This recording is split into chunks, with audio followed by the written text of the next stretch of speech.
Good morning, friends. Last week we made a farm landscape and let's see, first grade you made platypuses, and I thought for this week, kindergarten, we are going to make a winter landscape. All right, I wonder what the difference between a farm landscape and a winter landscape is. Well, let's take a look, shall we? All right, so I'm gonna have my paper, probably use a white one, and I am going to draw a large triangle, maybe with some little zigzags right there. I wonder what I'm drawing right now. And then, let's see, I'm gonna come over here and I'm gonna make a medium-sized triangle with a little zigzag bottom. And then back here, I'm going to make a small triangle.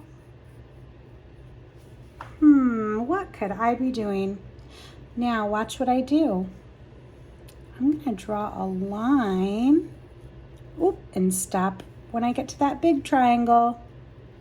I'm going to draw that line almost as if it were continuing through, but I have to skip over those triangles, okay? Skip that one and then keep going all the way to the other side. Well, if you remember from last week, this is a horizon line. All right. Oh, I'm sorry. Fourth graders, you're gonna do this too, but we're just gonna add a little bit more fancy schmancy stuff to it because last week you made mountain landscapes, and so this week's connection is a winter landscape. All right, just wanted to include fourth grade in there as well. All right, so guys, if you haven't figured it out already, this is a winter landscape, and we can tell because of the trees. Yes, these are pine trees. And then let's see, what am I gonna do here? Oh, I'm gonna make a big trunk, a really small trunk, and a medium-sized trunk. Now listen, why did I make a large tree, a medium-sized tree, and a small tree? Oh my gosh, I bet I have so many friends in fourth grade and kindergarten are probably just like, I know. Well, if you said this tree is really large because it's in the foreground, you would be correct. Now, you don't have to write this, but I am, just to continuously remind you the parts of a landscape and how an artist creates space in an artwork, okay? This makes it look like our eyes can go way back into the picture. All right, and right here we've got, middle ground. Isn't it interesting? In the middle, things are medium-sized, right? They're not large, they're not small, they're medium. All right, right in the middle. Okay, and back here we've got our horizon line. It's that line that separates the ground from the sky. I'm gonna go ahead and just label that so that you remember. And then we've also, this is the background, right? Everything that is in the back, and it is super, super small. In fact, I might even have another tree way back here, and it's gonna be even smaller, okay? All right, now I'm gonna go ahead and, I wanna have, maybe it be nighttime, a big moon in the sky. What shape is that, friends? If you said circle, yes, it is a circle. So, it might be a full moon. Oh no. Well, let's see what else can we add to our picture. If it's a wintry day and it's a winter landscape, what could we add? Our paper is already white. I have an idea. I'm going to go ahead and I am going to color in my landscape. And I'm going to go ahead and use just green for my trees right now, okay? And yes, I'm going to color them in all the way because there is a little trick at the end that I think you will like. All right. Oh, so one thing you guys are going to need if you have it is get some white paint. All right. White paint will help you with our little surprise at the end of this lesson. Now, you could also, friends, easily, if you have your watercolors, paint your trees, okay? But I know that a lot of my friends don't, and so I'm gonna color it in with the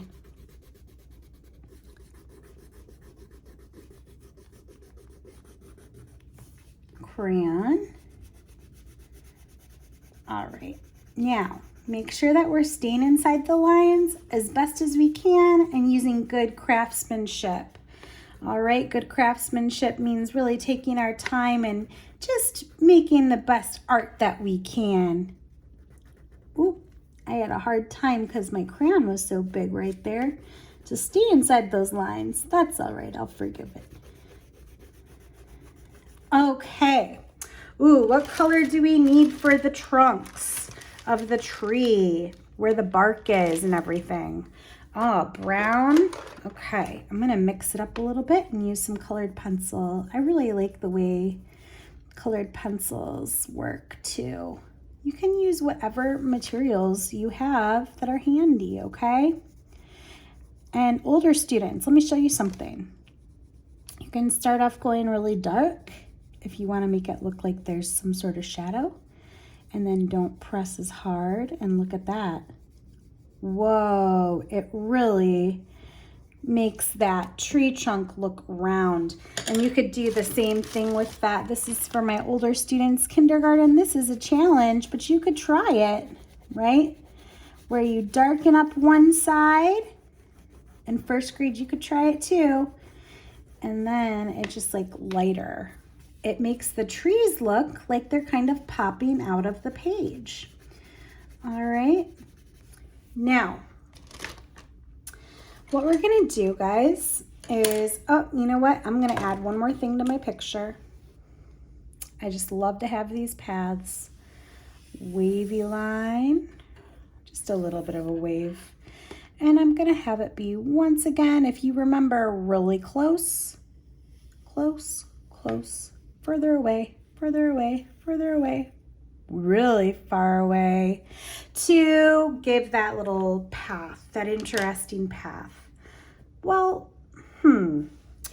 it's nighttime, so I'm gonna make my sky a nighttime sky.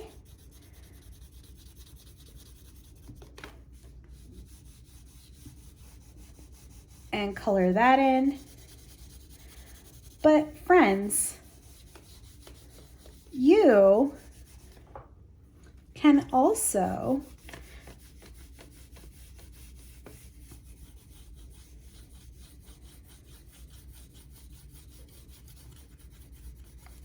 do something a little bit different, right? Notice how I'm not coloring it in completely, because you know what I'm gonna do? I'm gonna go ahead and I am going to add another shade of blue into my sky. Oh, so that my sky has some interesting colors, because sometimes we don't always see the exact same blue in the sky, just depending on like the light from the moon and anything that is making the colors look a little bit different. Okay, let's see, we're at about 9 minutes. I gotta hurry this video up, friends. So there's my sky. Does it look really like great craftsmanship? No, not yet, because I have not added my other colors to it.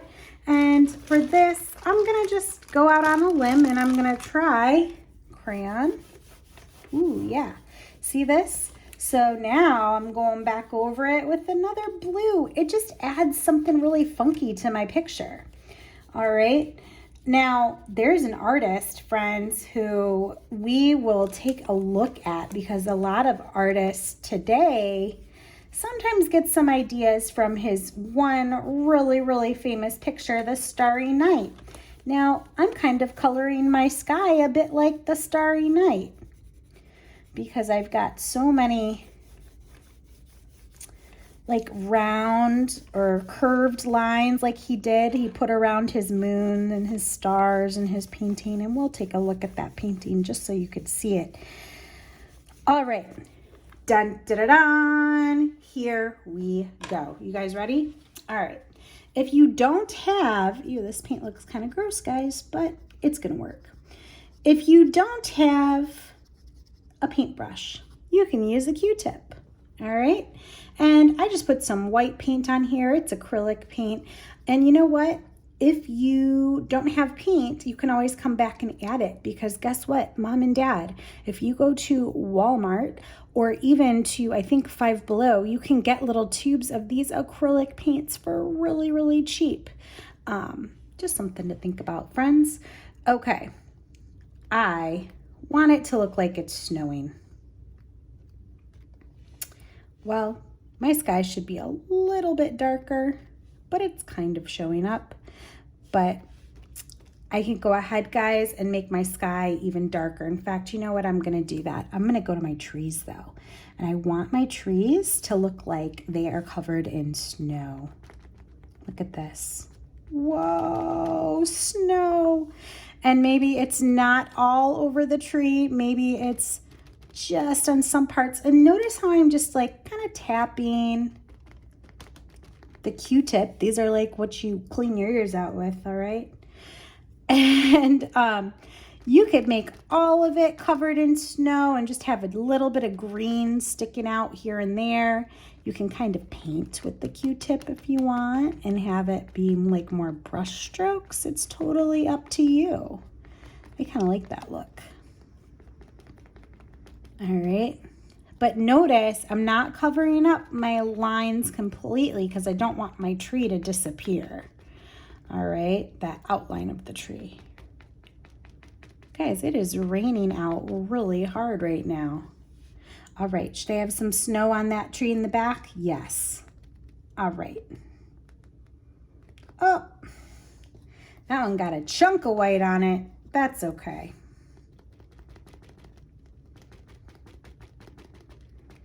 All right, friends, so I'm gonna go ahead and stop the video right here. You could add some like little hills in your snow, right? You could have a snowman. Ooh, maybe I'll add a snowman really quick. And remember, in the middle ground, it's not gonna be huge. He's peeking out of that hill right there. Oh, and maybe I'll give him a little carrot nose, little triangle nose. He's kind of hard to see though. And give him an eye, 2 eyes, and arms. Ooh, little snowman. All right, ooh, you know what? Let's give him a little scarf. Here we go. All right, friends, this has been really fun. I'm gonna darken up my sky and add some more snow to it. All right, I will see you in class. Bye, guys.